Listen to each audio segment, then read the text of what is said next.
The guy I'm dating is learning ASL for my brother, and I think it's cute and endearing, but all my friends think it's creepy and a sign that he's up to no good.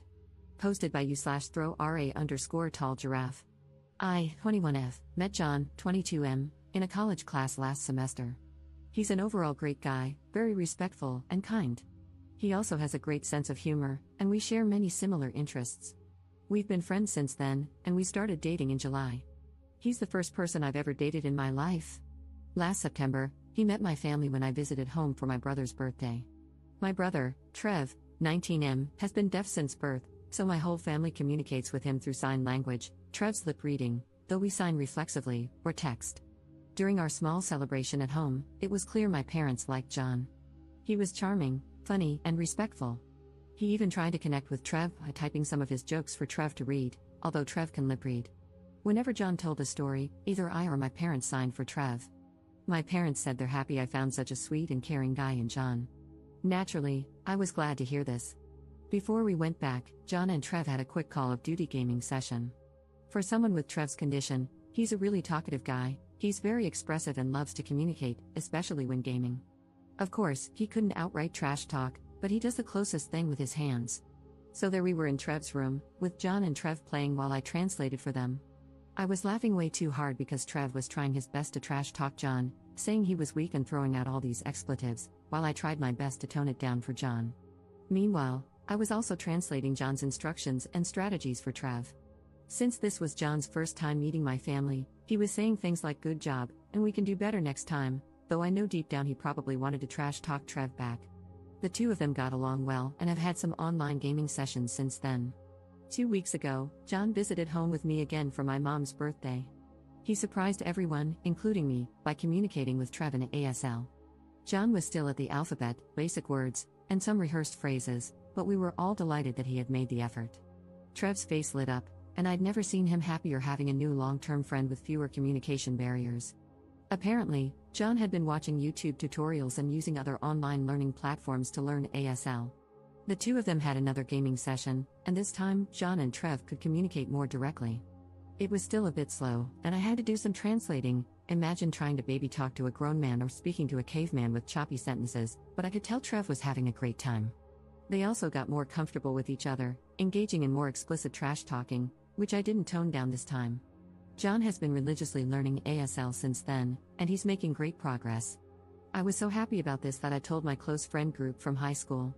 However, most of my friends, especially my closest guy friend, told me what John is doing is a red flag because it could be a form of obsession or emotional manipulation. My guy friend also said it was creepy that John is becoming too attached to my family when we've only been dating for about 5 months. He even suggested that John might only be doing it to get laid or something.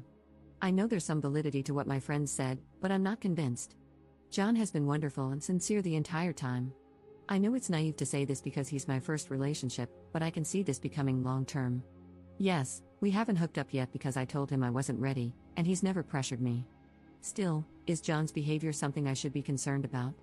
Again, I don't have any experience with dating or relationships, so I don't know if this is truly concerning. My friends are pushing me to break up with John, but I'm not sure. How should I proceed? Update 1 month later. Sorry, this is going to be a long one. This will be an update to my original post, but I'll also try to address some of the frequently asked questions. First off, I want to thank everyone who shared their insights on my original post. As I mentioned, I'm very new to relationships, so reading perspectives outside of my inner circle was very eye-opening. To begin, many Redditors said that my high school friends are conniving, untrustworthy, and ableist people who never bothered to learn ASL despite knowing me for a long time. I take accountability for this. I'm not saying they're blameless, but it's not entirely their fault. For some context, our family moved to the area during my senior year of high school because of my dad's job. The friend group, 2 guys and 2 girls before I joined, was already tight-knit when I came in. They took me in after we were grouped together for a school project, and they've been with me ever since. We've been friends for about 4 years now. They're not exactly saints, but they helped me survive my senior year in one piece. They're fun to hang out with, and they provided the support I needed when I was struggling. Also, during that time, my brother was having an especially hard time adjusting because of his disability, so my friends never really saw much of Trev. To be clear, I was never ashamed of Trev. It's just that whenever my friends came over, he either locked himself in his room or was in a different area with his tutor and never really interacted with us. Whenever he did come out, he was really shy and awkward, so my friends mostly just got glimpses of him. By the time Trev became more comfortable in our area and found his own circle, my friends and I had already graduated from high school and didn't hang out regularly anymore. They're friendly and polite with Trev, but, then again, they never interacted enough for them to feel the need to learn ASL for him. So, on to what happened.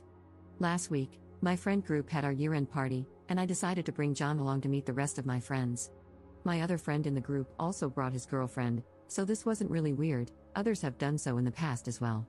I mentioned in the comments that John had only met my closest guy friend, I'll call him Mike, 21M, so I wanted the rest of them to form their own opinions of John after meeting him. Initially, there was some tension and awkwardness from my friend group toward John. They were a bit cold and threw some harsh remarks at him. Eventually, though, they all warmed up to him and were pleasantly surprised by his personality. We all got along well and even had fun playing games. However, I could still sense awkward tension from Mike toward John and the rest of the group. He made meaner jokes than usual and seemed to isolate himself from the activities. The day after the party, I had lunch with my closest girlfriend, Sophie, 21F, to clear the air because I could tell they also sensed something was off.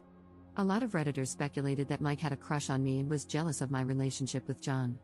Turns out, you were all 10,000% correct, but it's a lot more complicated than that. Apparently, Mike has had a crush on me since our senior year of high school. However, he was known in school as a notorious ladies' man and had a new girl with him almost every month. This behavior got exponentially worse during college. He had different hookups almost every night and even had a pregnancy scare with a girl last year. I knew about all of this because he bragged about sleeping around every time we met up. What I didn't know was that the entire time, Mike had been making up fake stories about me and him. Sophie told me that, apparently, Mike had claimed we had a pact that if we were still single at 30, we'd marry each other. He also told our friend group that we hooked up after graduation and that he took my first time then, so he's my special person, whatever that means. He further claimed we'd been secretly hooking up consistently throughout college. For context, Mike and I attend different universities about 30 minutes apart. Lastly, Mike told them that I said I was in love with him. He asked our friends not to tell me anything so I wouldn't get embarrassed or upset, as I supposedly have an image of being somewhat of a prude. Mike also told our friend group that when he met John, he thought John was a total jerk who was manipulating me and taking advantage of my innocence and naivete. He claimed John was forcing himself into my family and driving a wedge between me and my friends. Mike also said that after he had lunch with John and me, he tried to convince me to stay away from John because he wasn't a good influence on me, but John had effectively brainwashed me. This explains why my friend group was already so antagonistic toward John when I told them about him. For the record, none of what Mike said was true. There was no pact, we never hooked up, and I have never been in love with him. After that, Sophie and I asked the rest of our friend group, except Mike, to jump on a FaceTime call with us. They all shared different versions of what Mike told them. There were a lot more, but I disputed everything. We were all collectively shocked by what we learned that day. They apologized for their behavior toward me and John, and I told them I understood, given all the lies fed to them by Mike. Then, everyone agreed to kick Mike out of the friend group. Sophie suggested we could have an intervention for Mike first, but I said I didn't want anything to do with him anymore. The rest of the group agreed, so we're essentially cutting him off. Sophie said she would still talk to him just to inform him of everything that happened, but I really just wanted to distance myself from him. Now, it's been a week of being Mike-free. Sophie said that when she and another guy friend talked to Mike, he became extremely defensive, confrontational, and aggressive. He wasn't physically violent, but he called them names, attacked their characters, and made such awful statements about everyone in our friend group that I won't include here. It looks like cutting him off completely was the right call. After reading everyone's comments on my previous post, there were a lot. I reflected on my relationship with John and my friends. I then talked to my parents for advice since they have the best relationship I know of. They told me that from what they saw of John when he visited our home and how I spoke of him, it seems like he is a genuinely nice person with pure intentions. It also helps that John and I were friends for months before we started dating, so I already knew his character even when there was less pretense of him trying to impress me. He's already impressive on his own though, lol. I then told John about everything that happened and apologized, fully expecting him to be mad at me for doubting him and his intentions.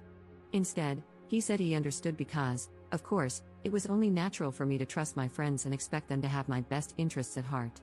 He then asked me if there was any point in our relationship when I felt uncomfortable or uneasy around him, and I categorically said no. I told him that he's my safe space and that he has nothing to worry about. He then reassured me that his intentions with me are genuine, and he even said that he sees a future with me, which I reciprocated.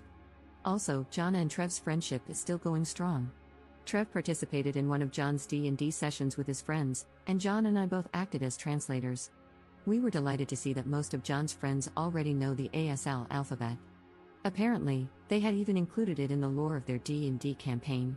Additionally, Trev has been asking John for tips on working out and getting fit lately since they have the same body type, but John is more toned. One of his brothers is a fitness instructor. I also met John's family for the first time at their annual get-together. It was super fun. There were games and contests.